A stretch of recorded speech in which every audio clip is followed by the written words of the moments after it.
స్వచ్ఛమైన నాణ్యమైన గౌదర్పార్ పూజా ఉత్పత్తులు www.gaudarpar.com ద్వారా ఆన్లైన్ లో ఆర్డర్ చేయండి. మీ ఇంటిని దేవాలయంగా మార్చుకోండి.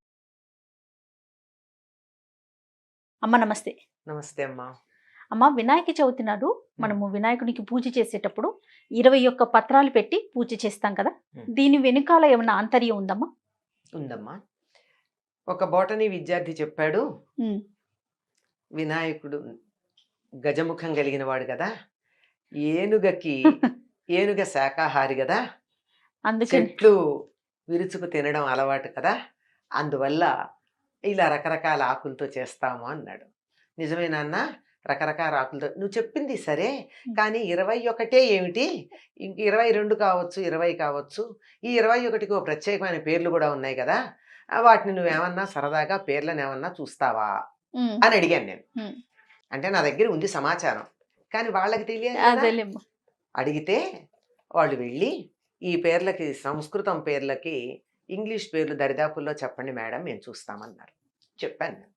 వాళ్ళు బొటానికల్ పేర్లు వెతికి ఆ మొక్కలన్నీ తీసుకొచ్చి వాటి మెడిసినల్ వాల్యూ ఏమిటో చెప్పమంటే పాపం తయారు చేసి పెట్టారు.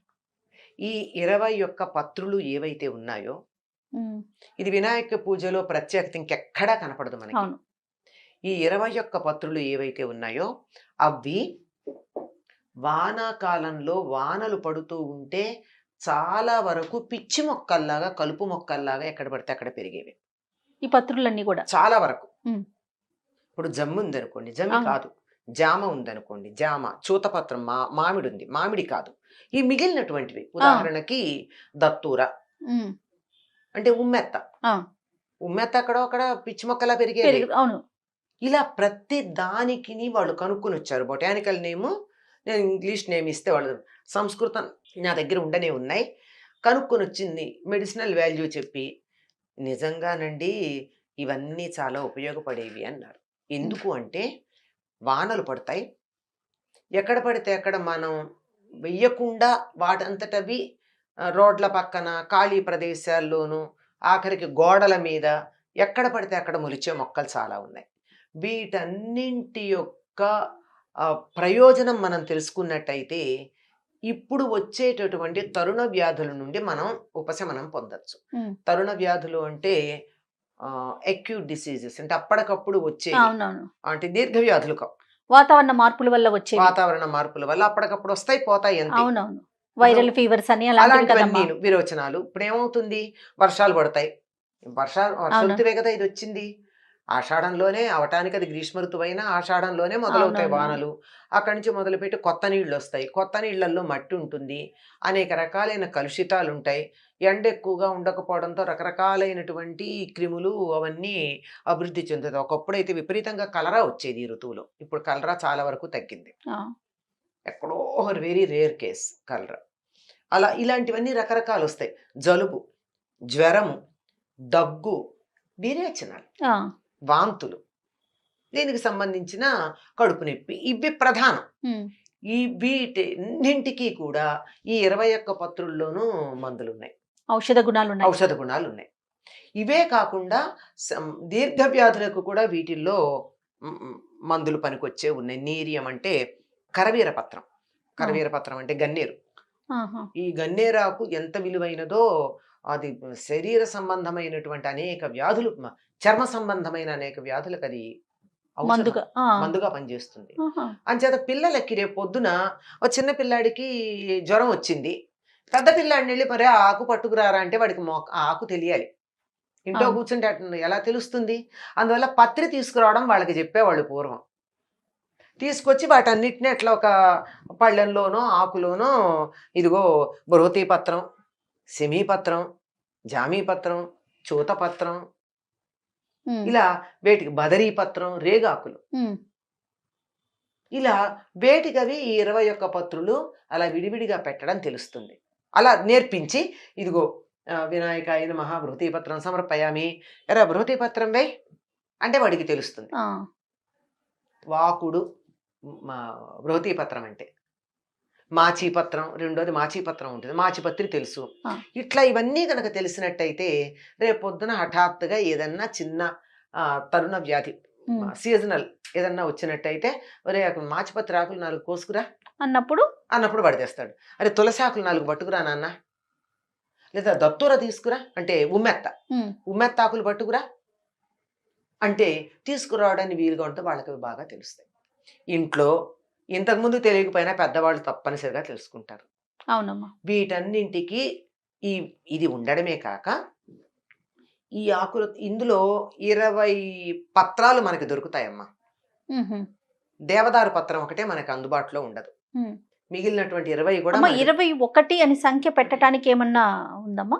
త్రిస్తప్త సమిధకృత సృష్టి చేసేటటువంటి సమయంలో 7 మూళ్ళు 21 సమిధలతో ఈ సృష్టి అనే హోమం చేయడం జరిగింది. 21కి చాలా ప్రత్యేకమైనటువంటి విశేషం ఉంది మనకి శాస్త్రాల్లో.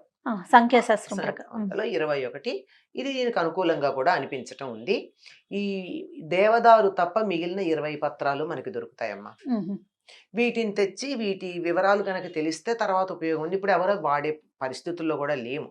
అవును. జ్వరం వస్తే ఆ తులసాకు తీసుకురా, దాన్ని చక్కగా కషాయం చేసి ఆ నీళ్లు పట్టు, ఉదయం మధ్యాహ్నం సాయంత్రం పట్టినట్టయితే వీలైతే ఒక చుక్క తేనె వేసి పట్టు, 2వ రోజు కల్లా జ్వరం తగ్గుతుందంటే నాకు అంత ఓపిక ఏది. ఇప్పటికిప్పుడు క్యాల్పాల్ కాదేదో వేస్తారు, అదేమంటే క్రోసిన్ పిల్లలకైతే సిరప్, పెద్దవాళ్ళకైతే టాబ్లెట్ వేసి 5 నిమిషాల్లో టెంపరేచర్ తగ్గేట్టు చూస్తున్నాను తప్ప క్రమంగా తగ్గే పద్ధతి చూసుకోవటంలా.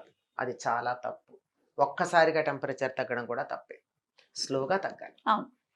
అంత ఓపిక లేదు కానీ తెలియడం అయితే ఉంటుంది. ఇవన్నీ చెయ్యలేం కదా, మరి ఏమిటి ఉపయోగం ఇప్పుడు మనకి అంటే అవన్నీ కలిపి అక్కడ పెడితే ఇంట్లో 9 రోజులు 7 రోజులు ఉంచుతాం కదా, దాని నుండి వచ్చేటటువంటి గాలి కూడా చాలా ఉపయోగపడుతుంది.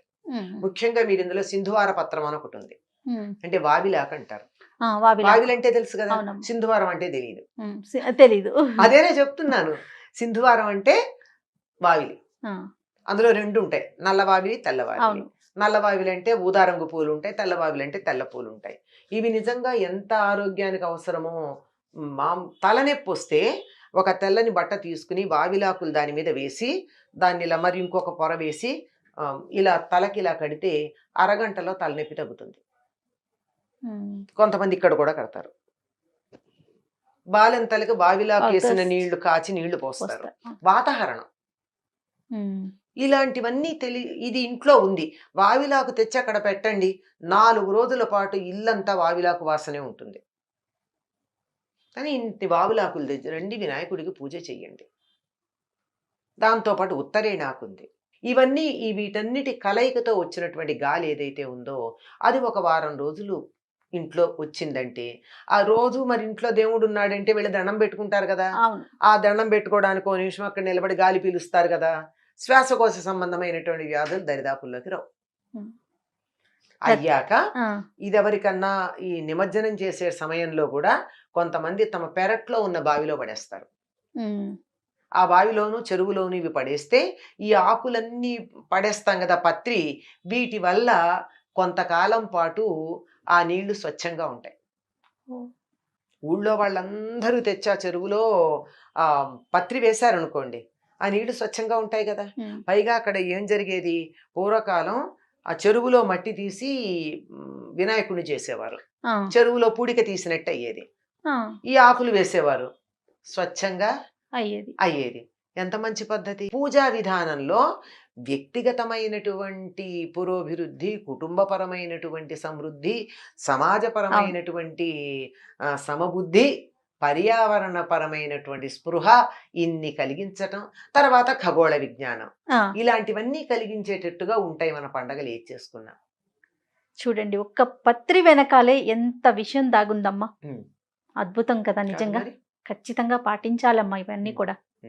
దొరుకుతాయమ్మా, దొరుకుతున్నాయమ్మా, ఇవన్నీ దొరుకుతాయి. అవును. కపిత్తం వెలగాకు దొరుకుతుంది, ఉత్తరేణాకు దొరుకుతుంది కదా, దొరుకుతుంది. ఎక్కడ మనమే వెళ్ళి వెతుక్కోవచ్చు, అసలు అన్ని దొరుకుతాయి. ఎటొచ్చి వెలగ చెట్టు దొరకడం కష్టం, సెమీ దొరకడం కష్టం. ఎవరికన్నా చెప్పి అవి తెప్పించేసుకుంటే మిగిలినవి దొరుకుతాయి. దేవదారు మన దగ్గర లభ్యం కాదు. ఒకవేళ దొరకకపోయినానమ్మా మనకి సంతలు ఉంటాయి కదా, అక్కడ కూడా వాళ్ళు ఇవన్నీ ఇవ్వరుగా. వాళ్ళు పార్టీని ఆకులే తెచ్చిస్తారు, అదొకటే చెత్త పనికిరాదు. అది కాక ఇవ్వి ఇలా ఇలాంటివి కొంచెం మనం కనీసం అవేవో కొన్ని ప్రయత్నం తెచ్చుకున్నా చేయగలిగితే మనం దరిదాపుల్లో దొరుకుతూనే ఉంటాయి. అవునమ్మా. రైట్ అమ్మా, థ్యాంక్ యూ సో మచ్. నమస్తే. నమస్తే అమ్మా.